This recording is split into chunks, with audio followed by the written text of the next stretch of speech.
Welcome back to my channel, Melanated Gods of Earth. I'm your host, Ramodisa the High King. And if you're new and you enjoy the vibe of the channel, make sure you smash the subscribe, let the algorithm know what's good with the thumbs up, let other like-minded souls know that we're out here with the share.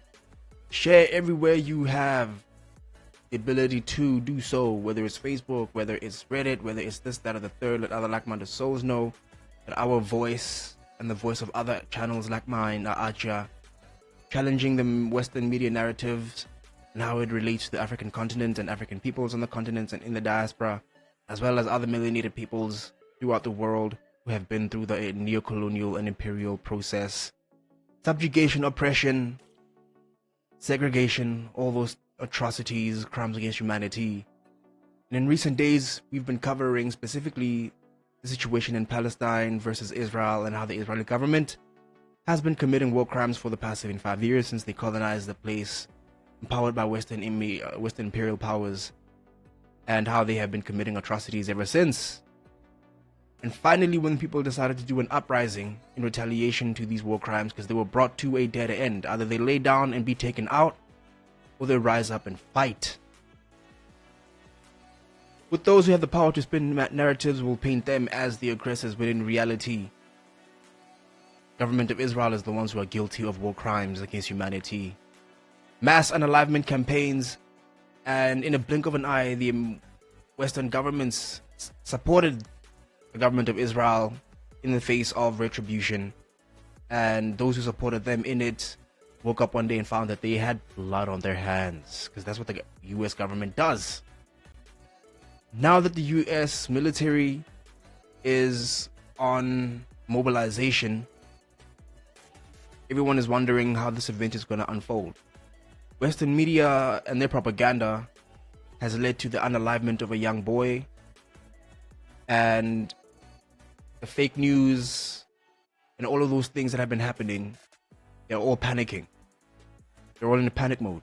Today we will cover some of that, beginning with... Here is your latest Africa news. Blinken. Egyptian President Abdel Fattah el-Sisi met U.S. Secretary of State Antony Blinken, who was visiting Egypt to garner support for Israel. But to his surprise said, the Egyptian president publicly said that Israel's activity in Gaza had exceeded its right to self-defense and had become collective punishment. The current crisis is colossal and went beyond self-defense and turned into collective punishment against the Gaza Strip, where 2.3 million Palestinians live. In fact, what happened 9 days ago was serious and extremely difficult. There is no doubt about this, and we unequivocally condemn it. But wrath and hatred have been accumulating for more than 40 years in the absence of any horizon to resolve the Palestinian cause that gives hope to the Palestinians. One may question if this prospect is appropriate now, instead of putting an end to the current crisis. However, it is essential to build on our efforts and actions to prevent the development of this crisis from spilling over into the Middle East region. We are doing our best first to contain the situation and prevent other parties from joining the conflict. We must act strongly and resolutely to ease tension and facilitate the entry of aid to the besieged Gaza Strip, which faces a shortage of water, electricity, and fuel. Now they face a bread crisis. I want to underline the importance of dialogue, as you are here to hear the opinions of the concerned parties and those who are aware of the causes of the crisis. Who killed Sadat and Rabin, and why? The extremists were the culprits.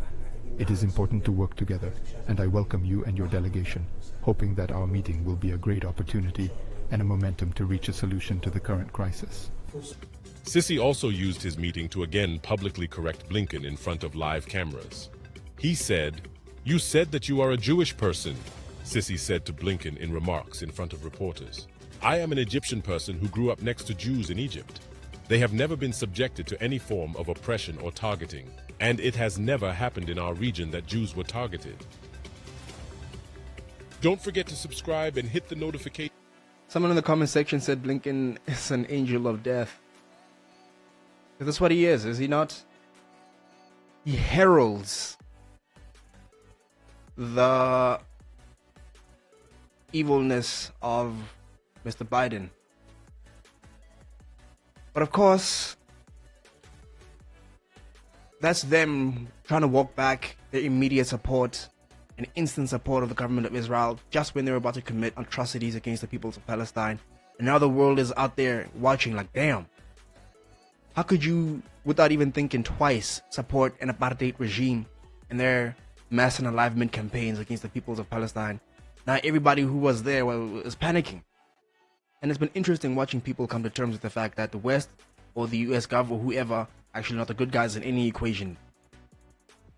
Because everywhere they go, death follows. And with the continued reaction on the Western empires, walking back of their support of the government of Israel in an instant. As we just heard, there seems to be a shift in tone, at least. As we just heard, there seems to be a shift in tone, at least from what we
warning that if the U.S. doesn't put a little bit of pressure on the Israelis to conduct themselves along the rules of war, there might be a sort of inflammation of public opinion around the region, of Arab public opinion, seeing that the U.S. is basically seen as the only one that can put pressure on Israel to behave in a certain way.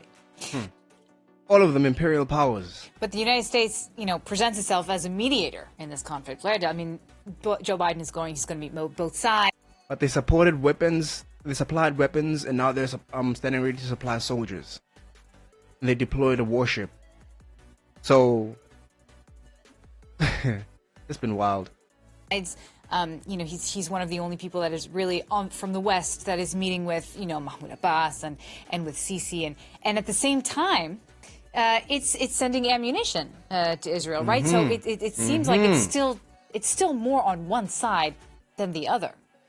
The U.S. is still very much standing by Israel, and that is really the symbol of Joe Biden traveling to Israel as Israel is at war, standing by And I want you to listen to that and remember it for Prime later Minister reference. Benjamin Netanyahu. But as you said, not only are they sending weaponry, they've moved two aircraft strike groups to the Eastern Mediterranean to pre-position the U.S. Navy, the U.S. Air Force in the region. And just this morning, U.S. time, the Department of Defense announcing that it was placing 2,000 personnel, U.S. personnel, on a heightened state of readiness through a prepare to deploy order. That means they've not made a decision to deploy those troops, but those troops Or where? are ready. We don't know where they are, who those troops are, but that means this order means that they have to be able to ship out whenever they're told. So it shows that the United States is not only symbolically standing by Israel, but is militarily standing by Israel. Also, this coming after those warnings coming out of Iran that there might be some preemptive action against Israel. So, yes, the U.S. is trying to play a mediator, but when it comes down to it, they are standing and repeating in all of their statement that they are standing by Israel, and there is ironclad support. That is the wording from the United States. So, publicly, this will be U.S. standing by Israel. What happens privately will be a different story. Thank you. In previous videos, I've talked about how the Western birth rates are so low. The idea that they would go to war means that these are the last generations of soldiers who are going to go fight. Because if your birth rates are collapsing to extinction level, your population is hooked on substances abuse, in the streets, homelessness, all those things, and you're struggling to recruit. And those who are of able-bodied are being sent to fight in what I would declare is the last wars we will ever see from the West, because their birth rates are too damn low. No more future generations are being born. These soldiers are all they have left. And they still want to think themselves the most powerful military in the world? That's crazy. That is insane. That's the Western media for you, doing everything it can to keep a grip on the narrative, even though they've lost the narrative. But then, of course, here in South Africa, we have our own colonizers who are losing their minds over the situation, as usual. They panicked with the whole Russia-Ukraine thing. They're panicking with the situation between Palestine and Israel. And they forget that we are living in an apartheid or a post-apartheid society, where we, the majority black, had to fight our oppressors. Now they want to act surprised when we refuse to support an oppressive government. They want to act surprised when we stand in solidarity with the Palestinians. You're watching Newsfeed AM. Let's get into this conversation now. The war in Gaza. FF Plus is a political party, in case you were wondering. There's ANC to condemn attack on Israel by Hamas. I know some of y'all subscribed heavily from the previous video where is ANC pledged support for the Palestinians, and I appreciate you all for joining the channel. Has caused divisions around the world, with some supporting. Let's start again. You're watching Newsfeed AM. Let's get into this conversation now. The war in Gaza has caused divisions around the world, with some supporting Israel and some favoring Palestine. Well, here at home, the government has reaffirmed its Also keep that also in mind for future reference. stance on the war, calling on the two fighting parties or two warring factions to basically negotiate a peace process. Let's get some views now of the Freedom Front Plus, and this is one of the parties represented in Parliament. Dr. Corne Mulder is the party's Foreign Affairs spokesperson. Dr. Mulder. They have the nerve to call themselves Freedom Front Plus. Freedom! Where were they when we were struggling for freedom against them? Our colonizers, our oppressors, look at them now. White privileged beneficiaries of all that suffering on our behalf, and we're still struggling in the economic sector. Thank you very much for your time. Let me first get your party's position on the Israel Israel-Palestine conflict? Where do you Listen stand? to how annoying this is. So irritating. Yes, well, thank you very much for the opportunity. I would like to start off by saying I can't think that there could be any difference of view or difference of opinion under the current circumstances. There should be a united position throughout South Africa and throughout the world. Clearly, anyone may have different positions on the question of Palestine and the question of Israel, but that is not what it's about at the moment. What it's about at the moment is that there was a terrorist attack on the state of Israel in which 1,400 civilians were killed, and that should be condemned across the board. I'm still waiting for the ANC. There have been 2K plus civilians on behalf of the Palestinians. 1,000 of them children. So those receipts are cashing in, and the people are recognizing that actually no, Israel is the one who's the oppressor, and they're the ones committing war crimes. And our war criminals, our oppressors, are disillusioned and delirious and ignorant as to why we would support those who are oppressed and experiencing war crimes at the hands of their apartheid regime. These beneficiaries of apartheid right here. We should just ignore history and focus on just a handful of days. To do so. Well, you talk about the ANC, the party holding its meeting of the highest decision-making body this past weekend. I just want us to listen for a moment to one of the references to this ongoing war by the party's president, Cyril Ramaphosa. Let's just take a listen to what he had to say. And this is about to place everything into appropriate context, because our colonizers are still crying that they're no longer in political charge, even though they're manipulating things from the back, because they still own the majority of the wealth.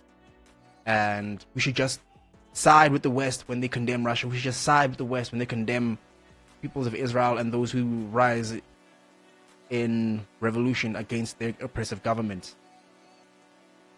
The logic is still logicking. The colonizers are still colonizing, family.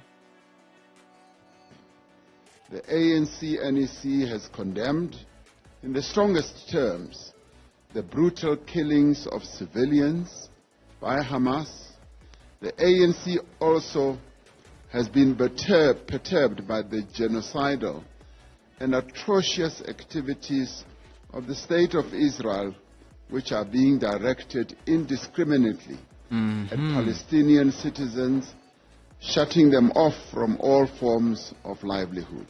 On Saturday, we conveyed our condolences to the affected citizens on both sides, may I add, of this conflict, and called for the immediate cessation of these hostilities and a return to negotiations along the two-state solution option.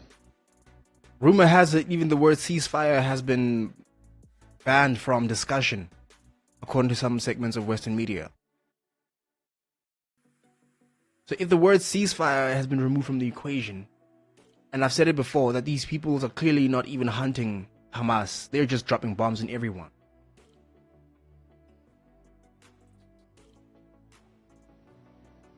Dr. Muda, there you have the ANC president, and I think, you'll correct me if I'm wrong, it is the first time that we are hearing the ANC using the words condemn in the strongest terms the brutal killing of civilians by Hamas. That particular comment, of course, it encompasses exactly what has been going on there, because they also are particularly perturbed, as he says, about what he sees, or what the ANC sees, as a genocidal war against the people of Palestine. What do you make of that comment? I'm so curious to hear that myself. We are making progress. We are making progress. The fact that the president is prepared to condemn Hamas unequivocally, that I welcome. But it's not a question here that you can balance one point of view with the other, because the second part of his statement is simply factually not true.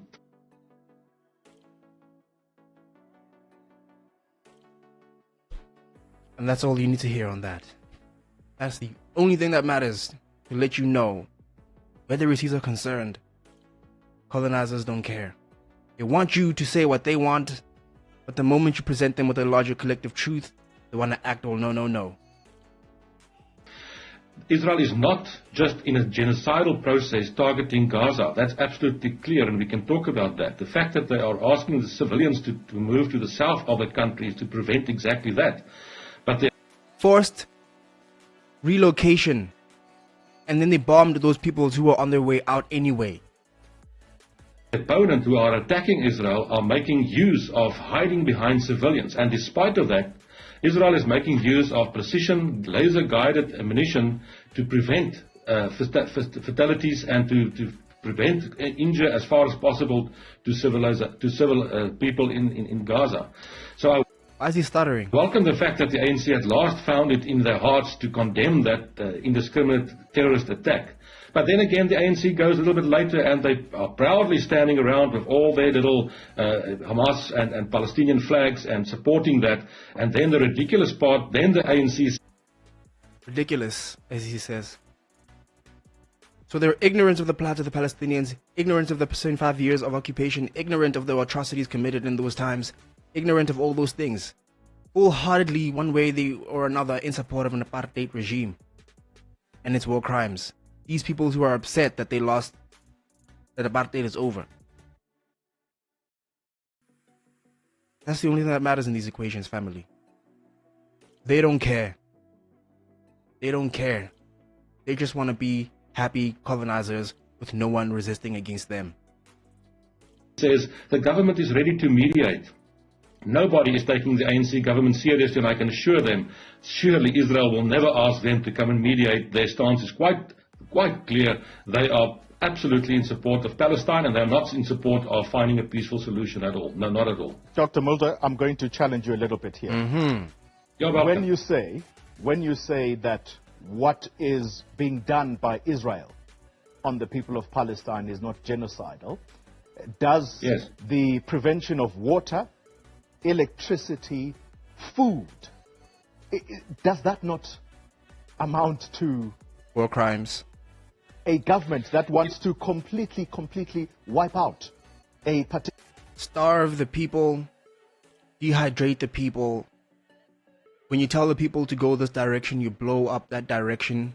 You blow up medical institutions, you blow up ambulances, you blow up transport convoys, indiscriminate attacks. They don't know where Hamas is. They're just dropping bombs. And then they want to lie and say, oh, Hamas is using human shields. At least do a military precise operation. Send in Black Ops units to investigate and find these people, if they truly are criminals, as we say. But for you to just go out of your way and drop bombs on everyone, drop every building on everywhere. Some of the images that have been coming online are just tragic. I don't even know if I can share any of them, and I think I won't, but our colonizers and our apartheid masters are panicking. Particular race here. What do you make No, of it? No, definitely not. Definitely not. One needs to see that in the circumstances of the moment. All those things are supplied to Gaza throughout, under all normal circumstances, continuously. Water, food, everything is being allowed through, and that is the normal situation. But we are not having a normal situation at the moment. Israel has just been attacked by the worst terrorist attack since ever in Israel itself. By a government that itself has been branded an apartheid state. By definition, a terrorist state. That's what Israel is. A Zionist extremist terrorist state. And they engaged in war crimes. Need to take the necessary measures to retaliate and to react to that. Unfortunately, there is the circumstances at the moment, and the sooner they can, if Hamas releases the hostages tomorrow, the whole thing can end. But they're not prepared to do that, and any state will have the right to protect themselves and to do what is necessary. It's not a genocidal attack or the idea. If Israel really wants to wipe out the Gazan people from the face of the earth, just imagine for 1 second, more than 6,000 bombs have been dropped on Hamas targets. Casualties, 2,900. In 6 days, more bombs than America dropped in, was it Iraq or Iran? I can't tell. Iraq, I think, yes. 6 bombs in 6 days. 6,000 bombs in 6 days. That's crazy. That is insane. Look how he's logicking how he's making sense of this whole situation. The math is in his head, because they wish they could have done that to us during the apartheid regime, during our uprising. They wish they could have erased us. They wish they could still be in control of this country. So Israel to them represents something magical. It represents a darling of their imperialistic desires to keep an iron grip on our country. But enough on this man. Enough on this man. 70, but there are more than 2 million people in Gaza. It doesn't sound to me like it's aimed at. Hold up. Dropped on Just imagine for 1 second, more than 6,000 bombs have been dropped on Hamas targets. Casualties, 2,970. But 2,000 plus. More than their own casualties. But he wants to ignore half of those casualties that are 2,000 plus are children. Children. 1,000 plus kids. But they want to make noise about the 40. That was proven to be fake news. That's what we're dealing with here, fam. That's why this channel exists. Our colonizers have a weird logic. And if it's left unchecked and unchallenged, it will control the narrative, and everybody who doesn't know any better will just live in that world that they create. They cannot be allowed to just believe whatever they want and spread whatever they want to believe to be true, even though it's not true. Their narratives and ideas and logic must be challenged every chance we get, because that's what it means to be decolonizing.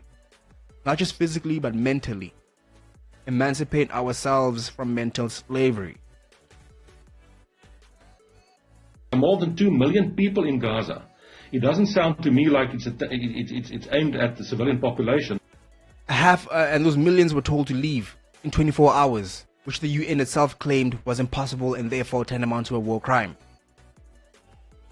So that's what we're living with in this country, family. Logic isn't logicking. Not at all, and we know that's the fact. But these people can't move. Dr. Mulder, we're going to be stuck on this because I honestly have very strong views. But nonetheless, I want us to place this. So do I. I want to place this in the context, in the South African context, given our past. Do you believe that this war between Israel and Palestine holds a particular significance for our country, given where we come from? Why would you say that? And I'm... Lord have mercy. Apartheid apologists. White supremacists, family. They are the same everywhere you go. I'm saying this purely because the ANC government is of the strong belief that Palestinians are suffering an apartheid-like oppression. It's not perpetrated by Israel. No, it's simply not true. That's part of the propaganda from that side to equate Israel as an apartheid state. It's simply not true. It's the United Nations, bruh. It's the United Nations, bruh. Everybody has done the math, investigated that nation, and knows it to be true. If it isn't true, Dr. Molden, if you've been listening to Dr. Naledi Pandor, she says there are separate entrances for Palestinian people versus the Israelis. There are documents that differentiate them. And the Palestinian people are saying that they are being treated as subhuman. It's not true. It's not true. There are Palestinian members of parliament in Israel. It's not true. I was in Palestine and I was in Gaza and I was everywhere last year. And maybe the Minister of Foreign Affairs should go sometime herself and go and see what's going on in Israel. Basically what he says is, in South Africa we had these things called Dompas. Right now you have an ID, but you had different IDs for blacks, different IDs for whites, and if a black has to be walking in a specific place, he has to have a specific pass, a document that says you could be there. I think in America they call them sundown towns, where you as a black person are not allowed to be caught in a certain location past curfew. And all they can do, this man who's old enough to have been there, to have been an apartheid soldier, what is now recognized akin to the SADF. It's not correct. There's no distinction or no apartheid measures between the citizens of Israel, and many citizens of Israel are not Israelis, they are Palestinian. It's something else, it's something different. But I know it's part of the narrative being created that Israel is an apartheid state and that it worked for South Africa. Now let's see if it doesn't work for Israel as well. It's not going to work. Israel is something different. It's something else. And Israel did not attack the Gaza at this stage. Israel did not attack Hezbollah in the north of Israel, in Lebanon. Israel has been attacked, and obviously they've got the right to protect and defend themselves. If Israel wanted to indiscriminately target the civilians in Gaza, why would they ask the people for their own safety to move to the south? Why? Because the military targets of Hamas are in the north of Gaza Strip. That's why they try to protect the people. Why does Israel send SMSs to people in buildings, warning them if there's going to be an imminent strike on a civilian building being used by Hamas, to vacate the building to prevent any casualties? Dr. Mulder. I didn't see Hamas sending any SMSs to the citizens of the southern part of Israel when they attacked them last Saturday. No, they did. They went there on purpose and killed more than 260 young people at a peace rally, at a peace rave, just for the sake of killing Jews. And we will cover that in a moment as well. In the process, they killed a lot of other citizens from other countries as well. Yeah. Dr. Mulder, you make a point that why would Israel ask a particular population to move from the north to the south? And I will ask you the time period within which these people are expected to move. Over 1 million people within 24 hours. Do you think that they could really make that journey given the constraints against them? Food, water, fuel being cut off. Really? Yes. Well, No food, no water, no electricity, no nothing. And you're supposed to evacuate in 24 hours. To where? Where are you supposed to go? How are you supposed to do that even? But the logic doesn't logic in the mindset of the white supremacist. no, the time given was extended to when it became clear that it's not going to be possible to move within that time frame. Israel has not started with any land invasion, as far as I know, into Gaza to take care of Hamas. Because they were warned. Obviously, Israel is in contact with Egypt in terms of the border in the south of Gaza, which they share with, which Gaza shares with Egypt. And if possible, I don't think that it will be a question of not allowing those kind of assistance to get to the civilian population. But in the meantime, Hamas is free to release all those prisoners which they took hostage. Yeah. Civilians. Two quick questions. Not military people, civilians. Two quick questions to you before we end the conversation. You made an interesting point that in South Africa, this notion of apartheid, it worked for this country, but it's not going to work in the Israel-Palestine situation. Do you believe? Does the Freedom Front Plus believe that indeed there was apartheid in South Africa and that indeed this was a crime against humanity? I think you misunderstood me. When I said it worked in South Africa, it worked from the perspective of the ANC to use apartheid, obviously, as a rallying call to further their aims. That's what I've been saying. And I said the same is now being tried by the Hamas and others to isolate Israel, but it's not going to succeed in Israel. So I was referring to that. Okay, no, cleared. Final question to you. Parliament recently voting to downgrade South Africa's embassy in Israel to a liaison office. You are a party represented in Parliament. Did you vote in support of that? No, we voted against that. We think it's a huge mistake. You know, Israel's got all the technology and are prepared to assist our country with all the humanitarian things that we need in terms of South Africa is a very water-scarce country. Israel is more so, but believe it or not, Israel no longer has a water problem. With technology, they've solved that. They are prepared to reach out to South Africa, but South Africa doesn't want that because we want to position ourselves as a country with all the rogue states in the world. Be that Libya, be that Venezuela, be that Cuba. That's where all the nations that were actively destroyed and destabilized by the Western imperial power. So we know what it is. We know we can trust those Western snakes. We know. But our colonizers are stuck. They don't want to go back to Europe. They don't want to leave the country. They want to sit here and complain and do everything in their power to regain control of this country. Hold on to it in an iron grip because they know that South Africa is amazing. They know South Africa is incredible. They don't want to go back to Europe. In France, where there are bed bugs, where there are no resources, they don't want to leave.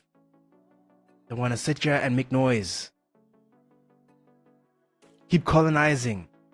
The ANC wants to position themselves, and in the process they are isolating South Africa in the eyes of the world, but that's the ANC stance, and they are isolating themselves by doing what they are doing at the moment.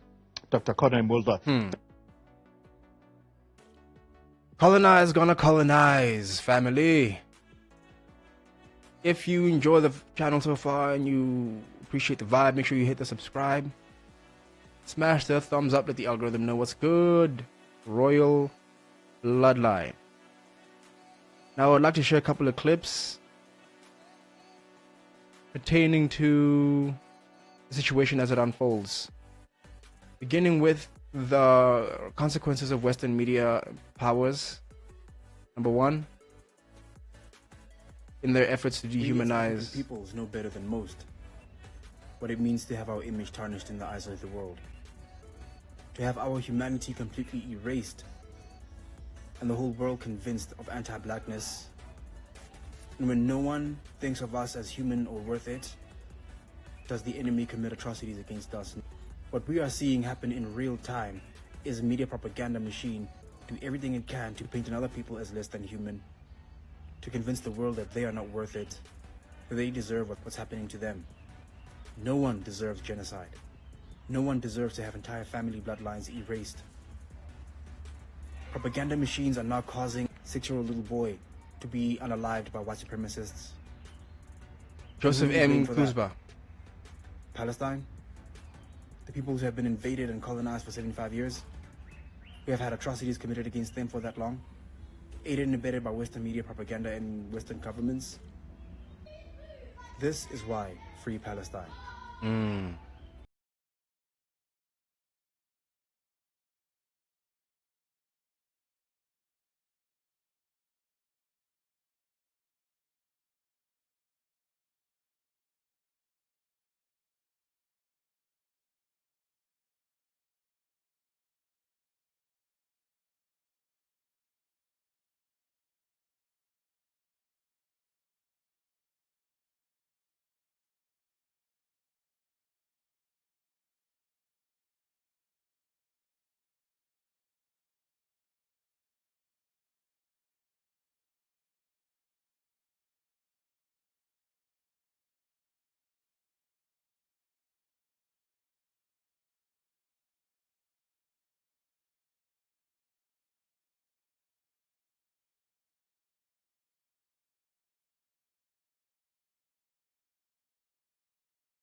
Anyway, the text message. In terms of the reference to the situation, the first one I would like to begin upon is the what? That party that they had. Start with this one. I've been wanting to talk about the music festival portion of this ever since it has all started, because the throwing of a music festival outside of an open air prison where there is genocide taking place is part of the violence. It's part of the violence. It part is, of the neo-colonial expression. We need to talk about it. We need to say that it is part of colonial and settler colonial violence to use land that is occupied, has been used to commit atrocities on a group of people for fun, for enjoyment, for celebration. When the people who were on that land, who got demolished and brutalized on that land, can't even use it. Can't even use it for resources, can't use it for reverence, to remember what happened to their people, to their ancestors. We gotta call it what it is.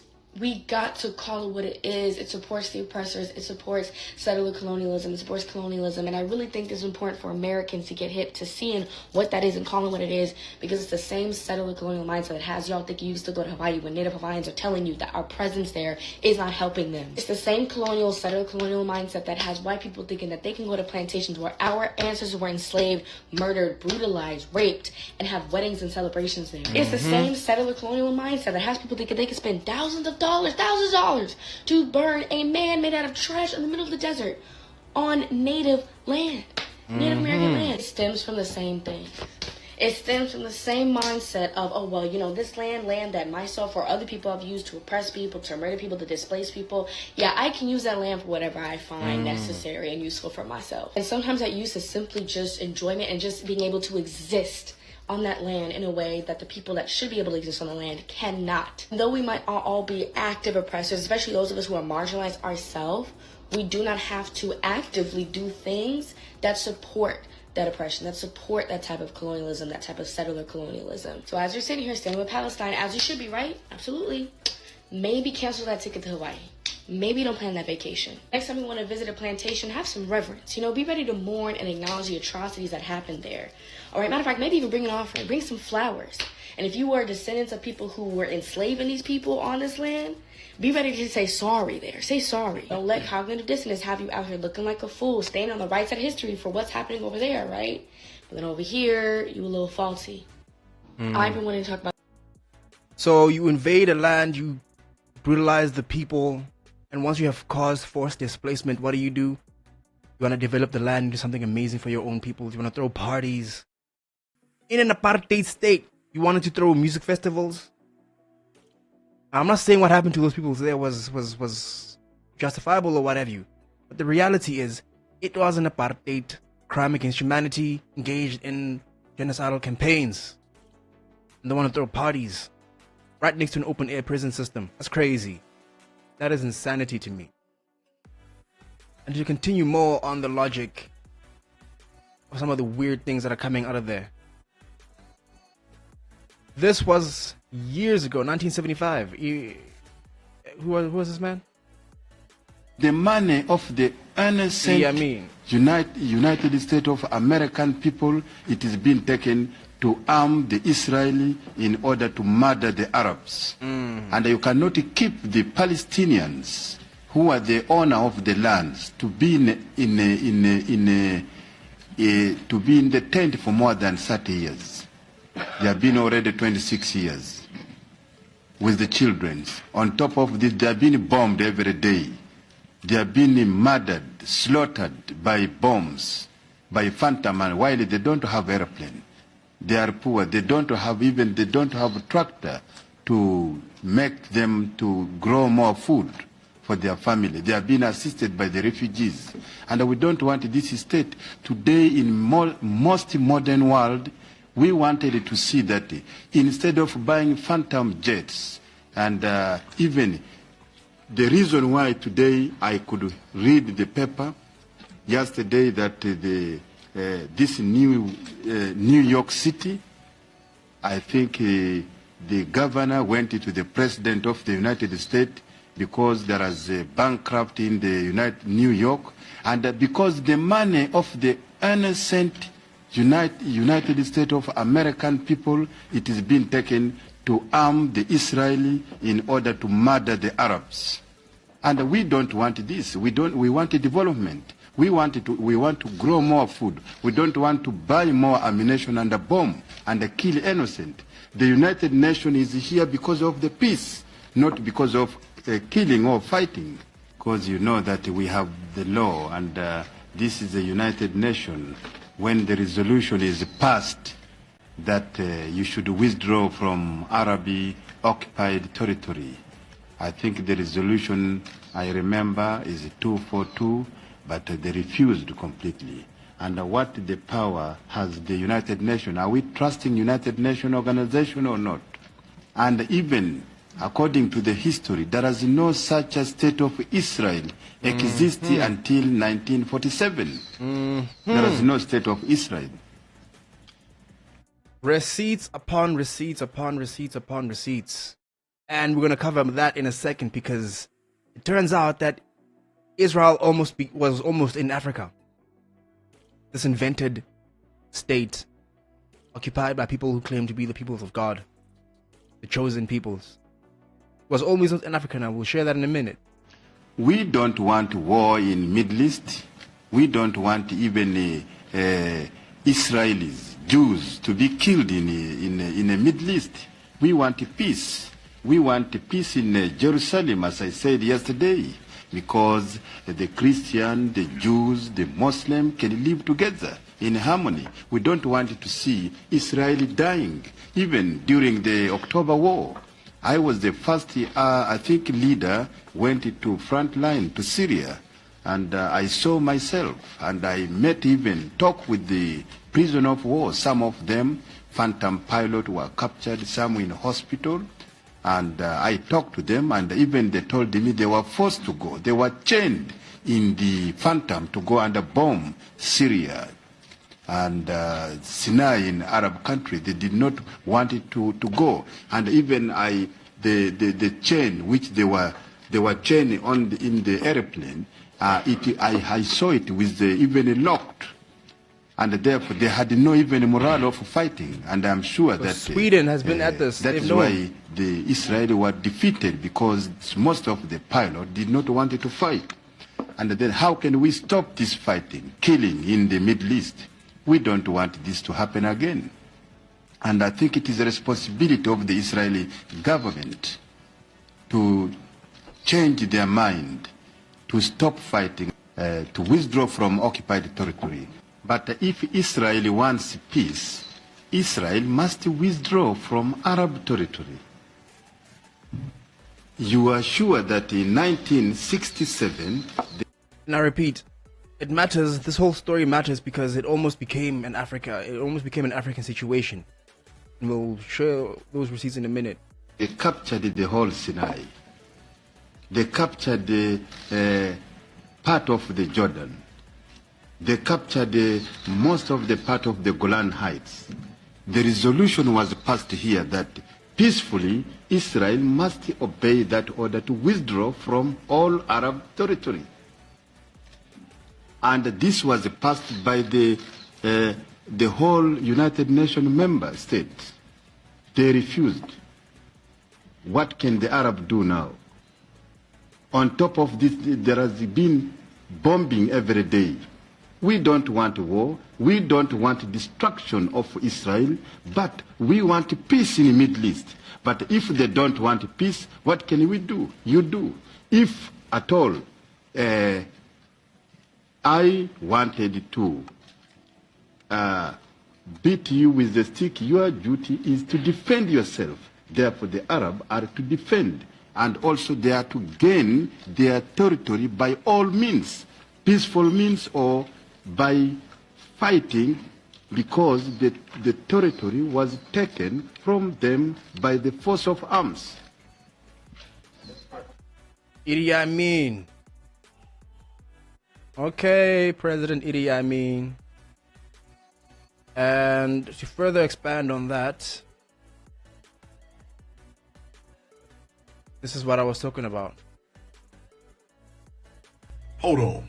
Israel was almost in East Africa? Imagine if Israel was part of East Africa instead of Palestine. Although it may seem far-fetched, the idea was in fact seriously considered and almost came into effect in the early 1900s. Zionist leader Theodor Herzl turned to the UK, who offered to resettle Jews in Britain's colony in East Africa. It was known as the Uganda Scheme. Herzl brought the matter before the 6th Zionist Congress in Switzerland in 1903. It passed the first hurdle with a majority vote. Just turning up the volume because I plans can't fell tell. through at the 7th Zionist This Congress might be after copyright. experts who visited Uganda found it unsuitable for Jewish settlement. And by an overwhelming majority, the Congress voted to reject all colonization schemes except those in Palestine. This right here should immediately bring three things to mind. One, Britain's name has not been brought up enough in conversations surrounding the genocide the Palestinian people are facing right now. Two, literally, this is the very definition of injustice anywhere is a threat to justice everywhere, because what's happening to the Palestinian people right now could have just as easily been happening to East Africans right now. Number three, this further reveals how those of us who are a part of the global majority are viewed as nothing more than interchangeable pawns on a global chessboard by those in power in Western countries. But we are the ones who truly hold the power. And that's why this story matters, family. In case you had any doubts. That's why the story matters, in case you had any doubts, because it almost became us. On the African continent, we would have almost been the ones dealing with the scenario.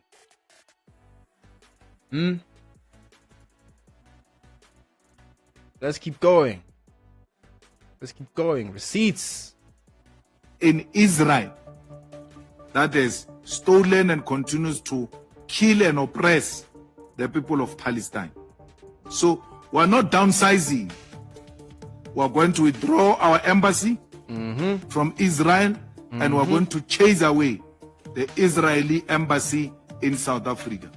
If we can't do that, then our solidarity with the Palestinians is a lip service. We need action, and not only with regard to embassy and cultural activities, including economic activities. We ought to cut ties with Israel. And this is in opposition to what the other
for free, and it's called Gaza Fights for Freedom. The documentary is an hour and a half long, and if you want to know what their life has been like in an open air prison, I would highly recommend watching. For those who want to know what it's like in the West Bank, on August 7th, 2017, she sat down with Joe Rogan to talk about exactly what she saw with her own eyes when she visited the West Bank. After being there, man, holy shit, I feel like people have no idea I didn't even know what the hell was going on until I went to Palestine and saw how crazy it was. But what is it like? Give me your thoughts and your So experience. Everyone mistakenly thinks that Hamas controls Palestine. That's not true at all. There's 3 different areas that were drawn up with the original partition. It's the West Bank, which is totally under military rule by Israel, and then there's the Gaza Strip, which is like the open air prison, which they bomb the shit out of like every couple of years, and Hamas controls that area.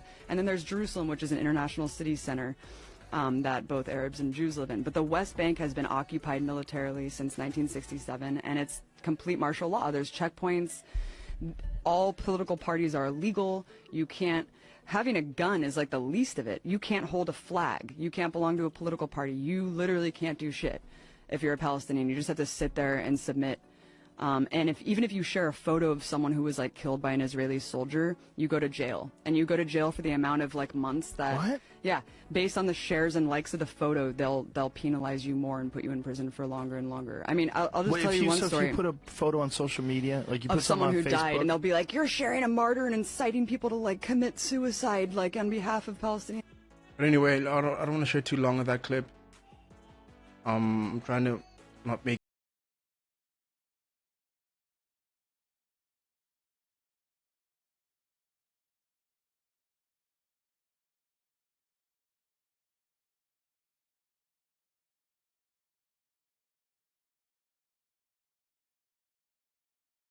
tragedies. And in other segments, people are identifying corporations who are supporting these industries, like number one, these atrocities. It has come to my attention that focusing on boycotting too many brands all at once is not going to give us the results we want. So let's all focus on boycotting these 2 brands from right now to the end of the year and beyond, so that we can actually have the impact that we want and see that they're losing money, they're losing power, and they're gonna pay attention and realize that consumers have the power. If they're not buying from our products, we're gonna lose business. McDonald's, we all saw the videos and the pictures when they sent McDonald's to the Israeli soldiers that are doing all this genocide to Palestinians. So let's work together and everybody stop buying from McDonald's and Starbucks. Let's dent their money. Let's take the money from them. These 2 brands, let's target them and let's have some change.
Carry on.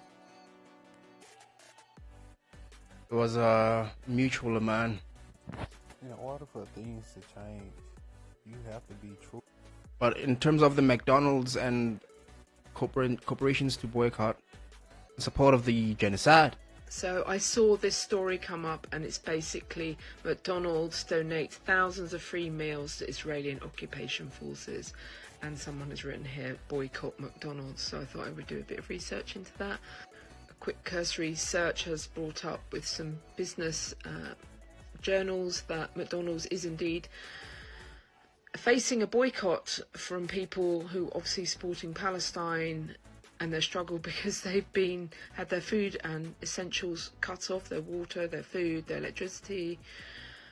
And there we have McDonald's giving free meals to 4,000 soldiers daily. Again, another publication saying McDonald's is facing a backlash, understandably. And so then I got curious and I thought, well, is there a connection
who is rallying behind Israel is going to lose. I mean, obviously they're going to lose, because rallying behind Israel just shows that you are still stuck in this old colonialist, imperialist, racist, Western supremacist mentality that the entire global South rejects. And frankly, not just the global South. I mean, there are huge numbers of people in the West itself who reject this. The majority of people on earth reject this. So you see, you're showing the whole global South, you're showing the whole world that you can't change, that you're the same as you ever were. I think the West, and America in particular, needs to understand that the whole world is seeing you for what you are. Your stance on Palestine makes it starkly obvious to everyone that you are not actually mature or developed enough to deserve a leadership role in world affairs, and certainly not in the affairs of the global South. Certainly not in all of the countries that have been your victims all these years. I mean, there's no repentance on your part. There's no contrition. There's no moral improvement or change in you. You are exactly the same people who wiped out the Native Americans. You're the same people who regarded Africans as subhumans. You're the same people who murdered hundreds of thousands of Japanese civilians in a matter of seconds at Hiroshima and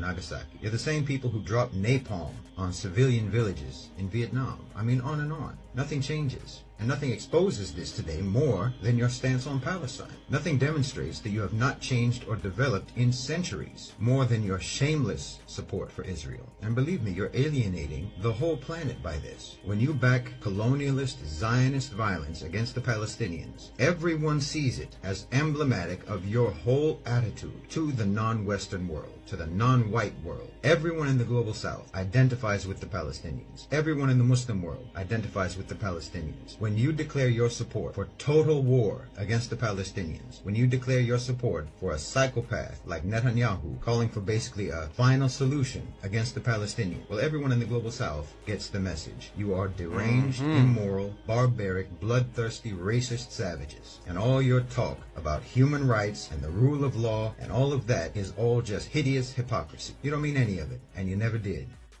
And nailed it to the wall. If you find the video enlightening, let me know in the comments below. Smash the subscribe, join the channel, elevate the voice of those who speak truth to power, and our efforts to reach more voices, more people. Appreciate you for joining. Stay royal, stay dangerous. I'll see you in the next one. Amandla. Peace.